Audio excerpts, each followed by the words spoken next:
Back in my early to mid-teens around 2007, a group of friends and I had a regular hangout spot, an old abandoned school. This particular school was a relic from a bygone era with only 8 classrooms, a teacher's room, a cafeteria, 2 bathrooms, and 1 mysterious locked room. Today, I want to share with you the story of our encounters in that forgotten place. This school had fallen behind the modernization of our town in the 80s, unable to keep up with the influx of newcomers. Consequently, it closed down and was replaced by newer schools and buildings. Most of the building was boarded up, but we discovered a way in through a window in one of the classrooms where the board had been ripped down. Our routine was established early on. Whoever finished school first would head down to the building, checking each room to ensure it was empty and safe. You see, this place had gained a reputation as a local haunt for drug addicts, and discarded needles were a common sight. One day, a close friend and I were the first to leave school. As we entered the hallway from the classroom, we were startled by the presence of a large man. At least he seemed enormous to us as teenagers. My friend let out a piercing scream. The man, unfazed and seemingly unbothered by our presence, turned to us and asked if we had seen our mutual friend. We replied truthfully, having just arrived, and the man sighed, shrugged, and brushed past us, exiting through the same window we had entered. We found it odd because our friend had an unusual name, making it unlikely that this stranger was seeking someone else with the same name. Moreover, our friend, when asked later, had no knowledge of the man's identity.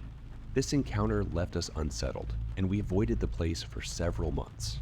When we finally gathered the courage to return, it was the middle of summer vacation. Feeling adventurous, we decided to climb onto the roof of the building and soak up the sun. As we ascended, we noticed the roof was weak and close to collapsing. Despite the danger, something compelled us to take the risk. We had discovered a hole in the roof directly above the mysterious locked room, sparking our curiosity. The hole was about the size of a football, and one of my friends had a daring idea. She decided to lower her arm down into the room, recording the scene using her phone. The plan was for us all to witness what lay inside. However, our excitement turned to terror when she let out an ear-piercing scream, abruptly pulling her arm back up. Her phone, unfortunately, was left behind. She insisted that something had knocked it from her hand. Peering through the hole, we could see her phone lying on the floor below, descending from the roof. We resolved to retrieve her phone from that enigmatic room. After much effort, we managed to create a hole in the door and reached inside.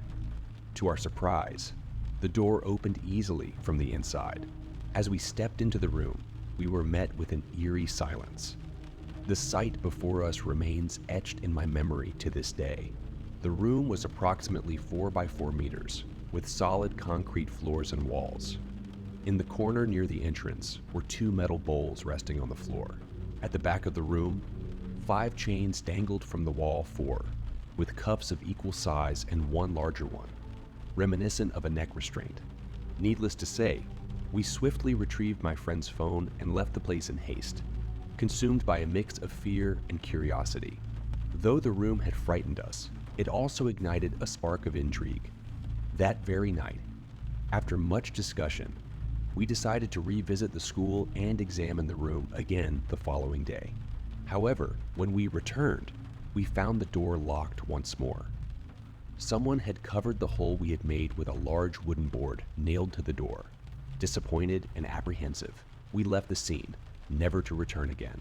To this day, I remain uncertain about the true nature of that room. Over time, I became an experienced member of the urban exploration community, and I have encountered even more sinister locations that I might share with you on another occasion. Returning to that school and discovering if that mysterious room still existed had become a dream of mine. Unfortunately, fate had other plans. The school was demolished, making way for a thrift store that now stands in its place. First off, a little backstory on my dad. The man has so much character and color to him. Though he is mostly a chilled-out grandpa at this point, whose biggest offenses are the likes of placing a box of dead kittens. And the topic: hat when the family plays charades at the Christmas Eve get. Together. When I was a kid, he was a crazy person. He was an amazing father, honest to a fault, and had character made of stone. He apologized when he felt he was wrong, and he would sit and cry with you when things were eating away at your self-esteem. However, as much as I owe him my morality and compassion towards others, I also owe him my extremely demented and nothing is sacred sense of humor. The man got more joy from life in tormenting his children than anything else. We lived on my grandmother's farm in rural Tennessee, and when the power would go out, which happened a lot in our area, he would dare me to run to the mailbox and then lock me outside at 10 o'clock at night when I'm about 10 years old, and he would laugh so hard I could hear him over my screams, while I banged on the door from the outside, pleading to be let back in.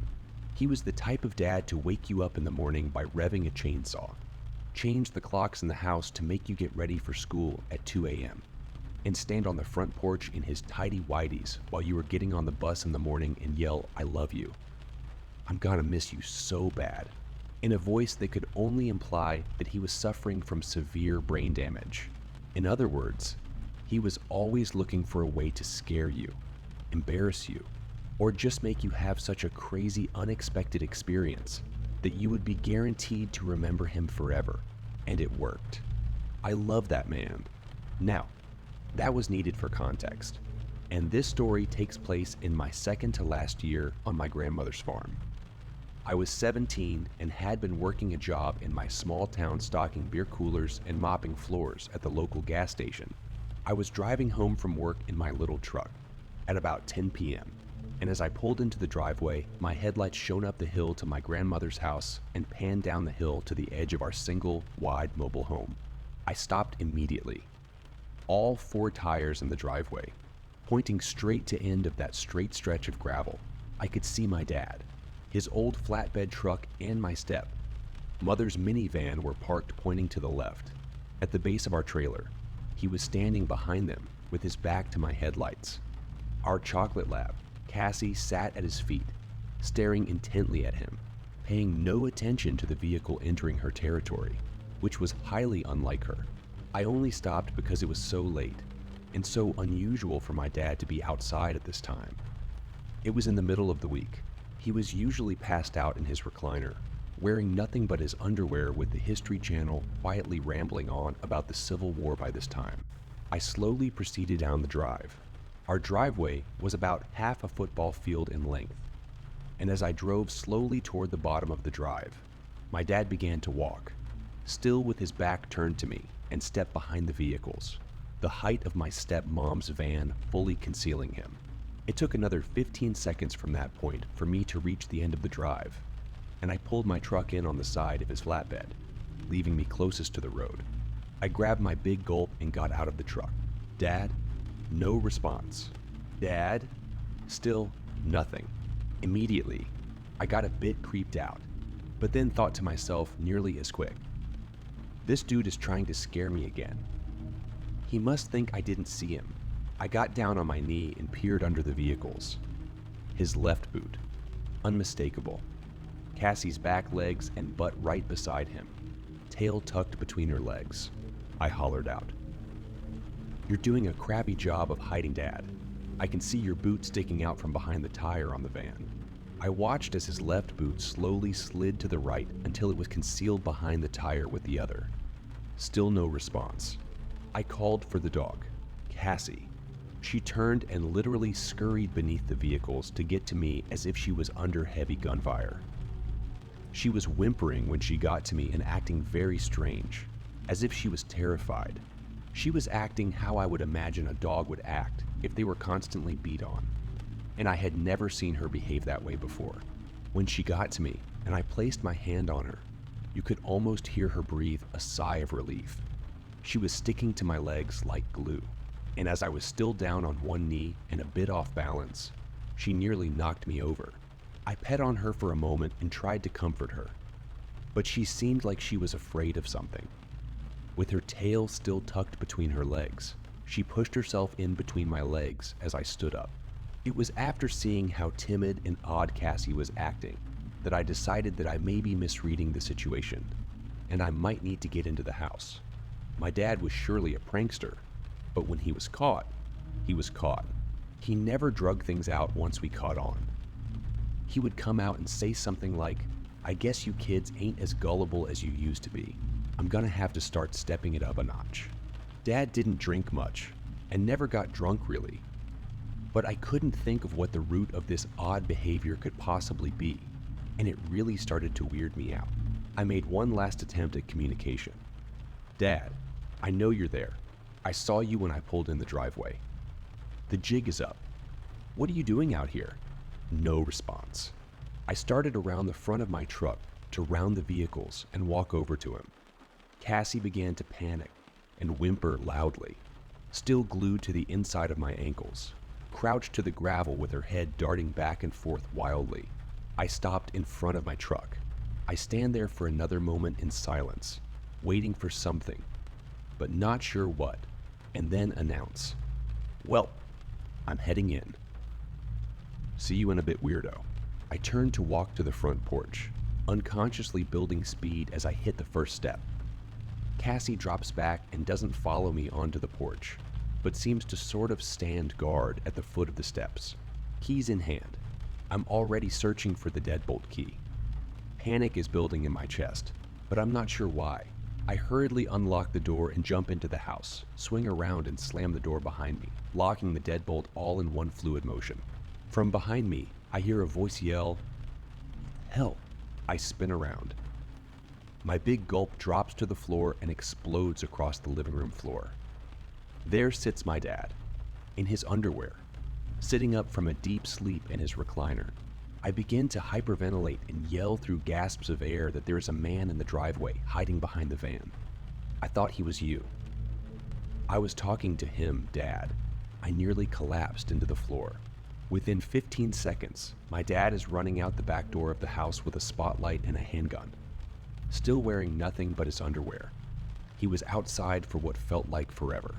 When he came in, he was pale as a sheet. He said someone was definitely out there, but he couldn't see them. He could hear them running, but when he pointed the spotlight in the direction of the footsteps, there was no one there. Crazy thing is, our trailer sat at the front of a 150-acre cornfield, and it was off-season, so everything was tilled down to the dirt. There was nowhere for anyone to hide. It was a terrifying experience, and I know it's one that seems easy to explain. My brain really wants to tell me that I had just foiled a car thief or something, or maybe even stopped a possible home invasion. The thing is, though, my dad has an unmistakable posture and an even more unmistakable walk. I know those were his boots I saw under the van. I also know that if he had somehow set all this up, I would have heard about it for years, because it would have been one of his favorite stories to tell. How he scared me so bad when I was 17, and how funny it would have been. He does tell people about this from time to time, but he always ends with the same detail. That it wasn't until he was outside running around in his underwear with a handgun that I realized that Cassie had been sleeping in the floor next to his recliner when I ran in the door.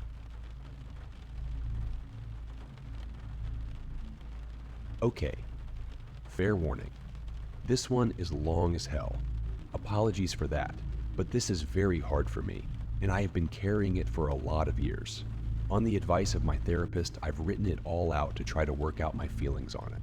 He didn't advise me to submit it to Reddit, of course, but I have struggled with this for a long time, and I need to hear other people's opinion on it. I still really have no idea how I feel about it, even after all these years, but I will submit for judgment by the masses. I know I did wrong on some things, probably a lot of things. I tried to do my best that I could. My son was very troubled. Very troubled. If you have seen the movie We Need to Talk About Kevin, it will really help to understand what I'm talking about.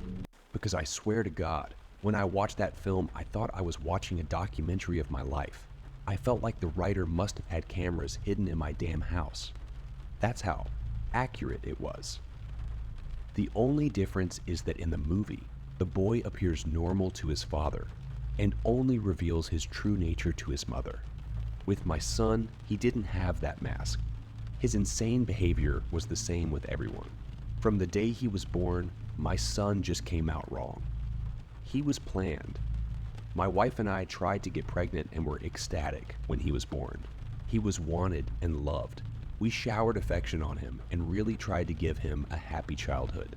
But from the day we brought him home from the hospital, he was miserable. He cried for 13 months straight. I'm not exaggerating, 13 months without a break. He cried until he had no voice left and kept crying. You could see his little face scrunched up and no sound coming out. Totally hoarse. There were times he would literally be crying in his sleep. I've never seen or heard of any other kid able to do that. We brought him to doctors, specialists, tried changing his diet, held him, rocked him, toys, swaddling, music, mobiles, everything we could think of. Nothing worked. 13 months of grading, grinding, no sleep hell. Once he got over the crying stage, we thought we were out of the woods. But it quickly became clear that for some unknown reason, he was just angry at being alive. I never saw that kid have a genuine, joyous smile once in the time I knew him. I saw him grin a vicious, horrible grin many times, taking a perverse pleasure from causing pain or suffering or breaking a rule, but a smile from real pleasure at something nice. No, never. Not once. He had no interest in anything positive. He was fueled by hate, and everything he did was bent toward that. As soon as he could walk, his mission in life was to destroy things. He would break or try to break anything that came in his range. Smash it, chew it, throw it in the toilet, whatever he could. After a while, he figured out how to get his diaper off and took great pleasure in shitting and pissing anywhere he could. After a while, he figured out he could hide it and started pissing and shitting in places we wouldn't find right away, grinding it into carpets, making it even more of a problem to clean and making the house stink. When he got older, ages 9, 15, he would piss and shit in our bed until we got a lock on our door and he wasn't able to get in anymore. Then he'd just take a dump in the hallway in front of our room. That biological warfare started around 2.5 years old and he never grew out of it. I'll try to speed it up as I could literally go on for days about this stuff. But as he grew older, he became more and more unmanageable. He would bite, kick, scream, scratch, and spit at anyone trying to do anything with him. He was kicked out of school twice before he was 9. Then let him back in and then kicked him out for good. He had to change schools. The next one put him in a special class that kept him away from the other students.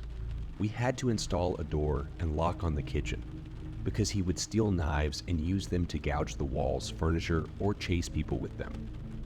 When he was 10, he stabbed me pretty good in the hip and ass. I still have the scars. As he grew older, he grew darker. He moved into setting things on fire and torturing local animals.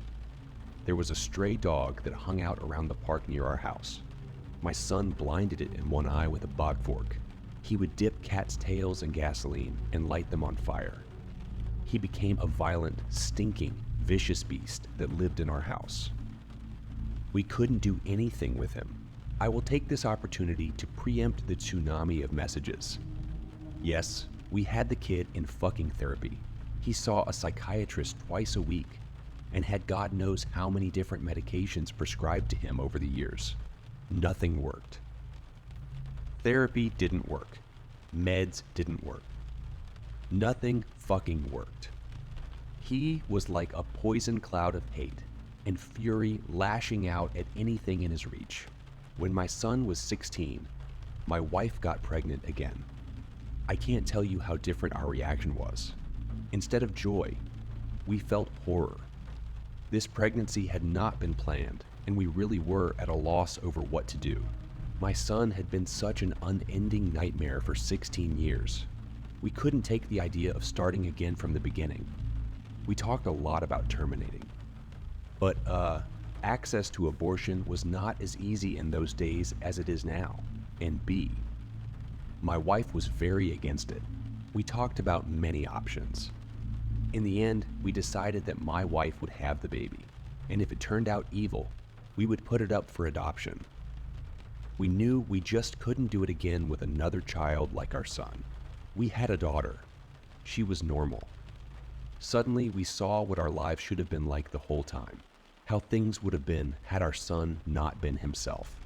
She laughed at things. She breastfed without biting. She didn't have teeth yet anyway, but you could tell she was just trying to eat, not tear her mom's breast off. After 4 months, she was sleeping through the night. She was happy. She was normal.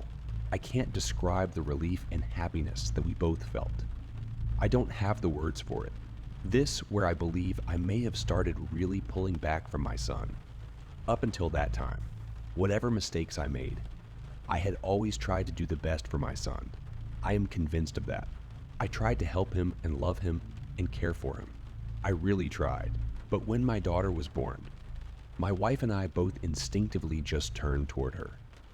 She became our focus, not from malice, but just because she was so much easier. She was so happy and sweet. Every moment we were with her was like magic. I understand this was wrong, but we honestly couldn't help it. I don't have a better explanation than that.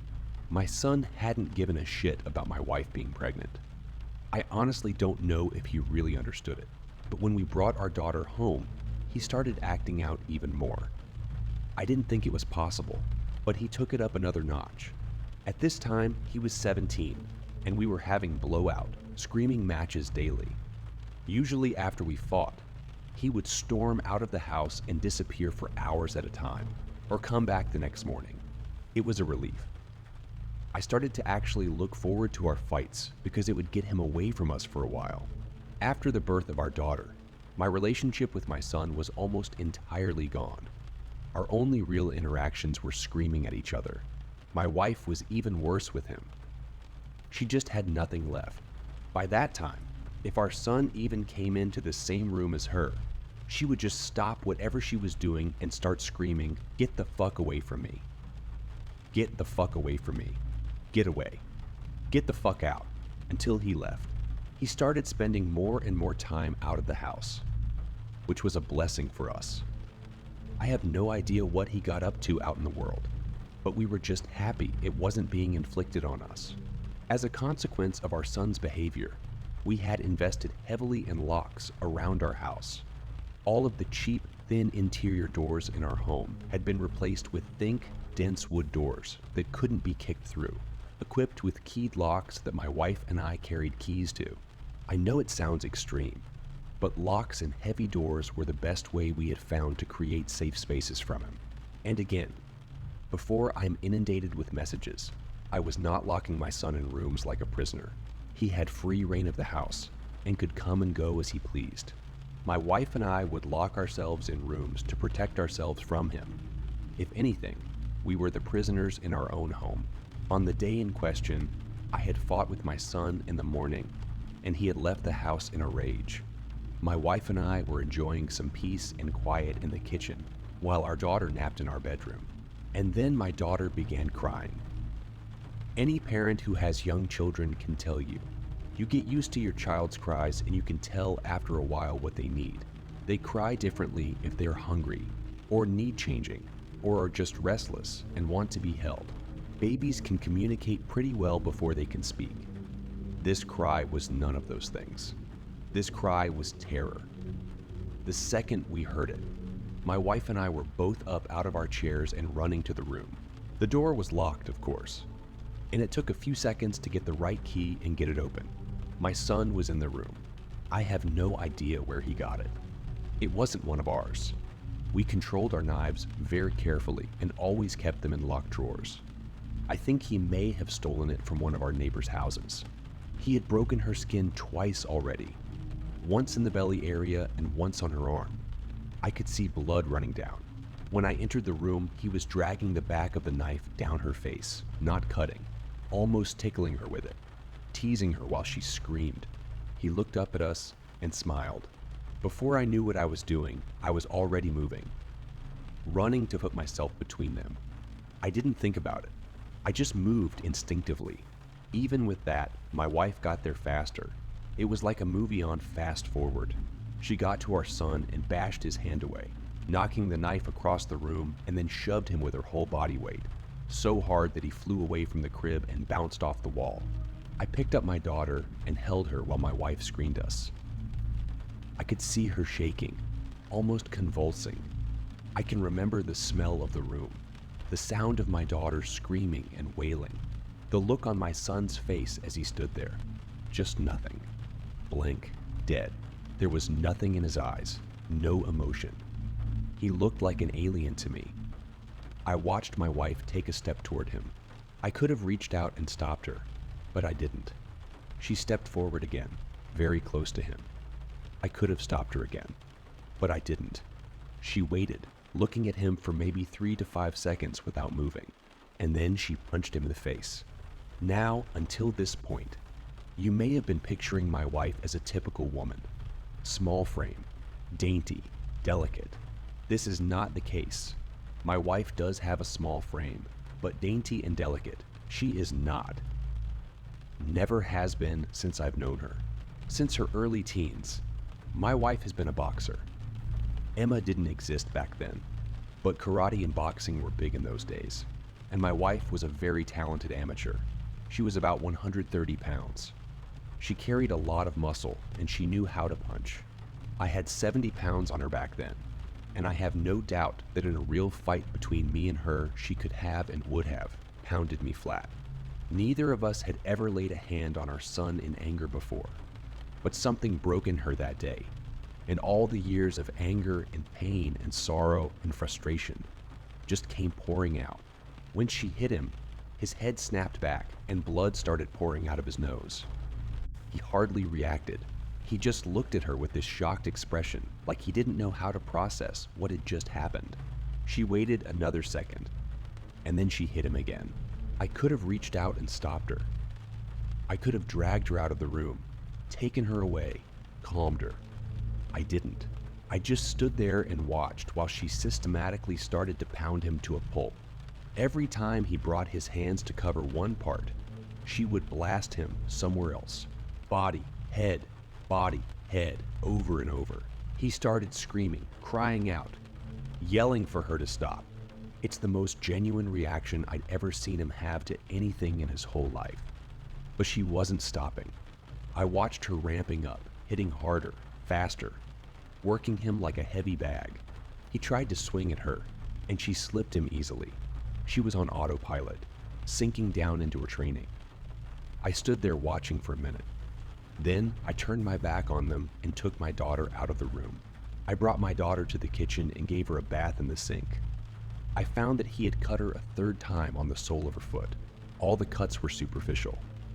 I cleaned her up and held her until she calmed. I put polysporin and band aids on her cuts. In our bedroom, I could hear my son screaming, calling my wife horrible names, telling her he would cut her head off and fuck her corpse. After a while, I didn't hear him saying anything anymore. Didn't even hear him crying out. I assumed that he must have been knocked out. But I could still hear her beating him. That went on for a long time. Long enough for my daughter to drift off to sleep in my arms. I just sat at the kitchen table waiting for her to finish. Finally, she came out and sat down across from me. Her hands were swollen and red. Her face and arms were splattered with blood. Her chest was heaving. We just stared at each other without saying anything. After a while, I asked her, "Is he dead?" She looked back at me and answered, "I fucking hope so." I nodded. That was all there was to say about that. I understood how she felt perfectly. I felt the same. I didn't know what to do. So we just sat there waiting silently. Eventually, my wife started crying and went to go take a shower. I just stayed where I was holding our daughter.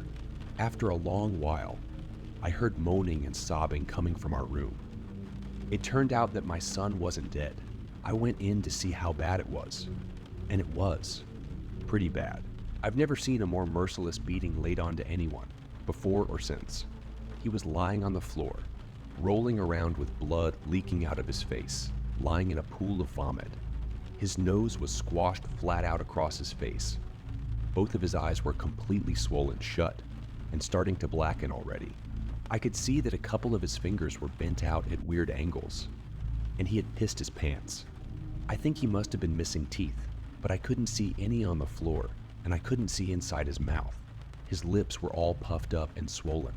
From talking to my wife about it later, I know now that she had systematically beaten every part of his body, focusing heavily on his legs. She told me she kicked him in the groin repeatedly until her legs got tired, and had kept beating his body long after he had passed out.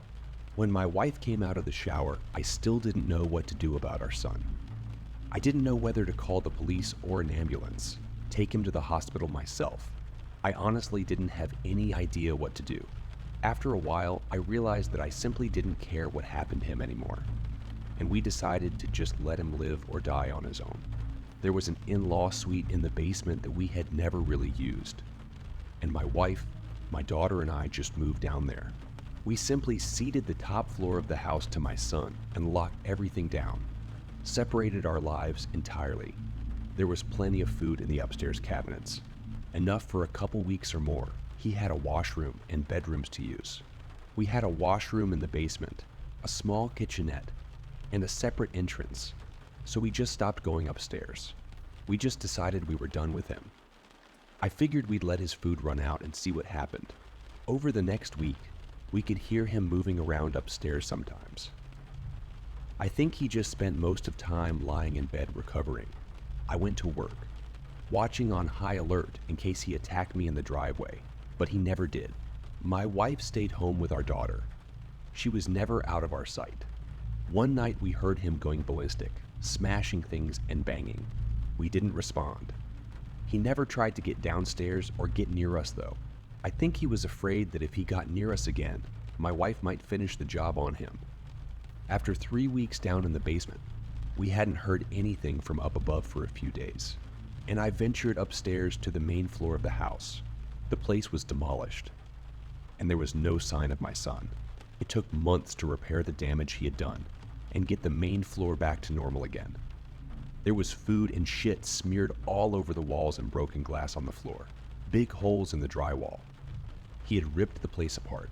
He tore up the linoleum in a corner of the kitchen and emptied an entire foam fire extinguisher into the living room. I feel thankful that he didn't burn the house down with us in it. I'm honestly not sure why he didn't. The kid wasn't shy about lighting things on fire. After that, I lived in fear every day that he would come back, that he would ambush us out of the blue and try to kill us. We moved house about 3 years later, and I finally stopped being afraid that he would show up again, as now he had no idea where we were. I finally felt safe from him.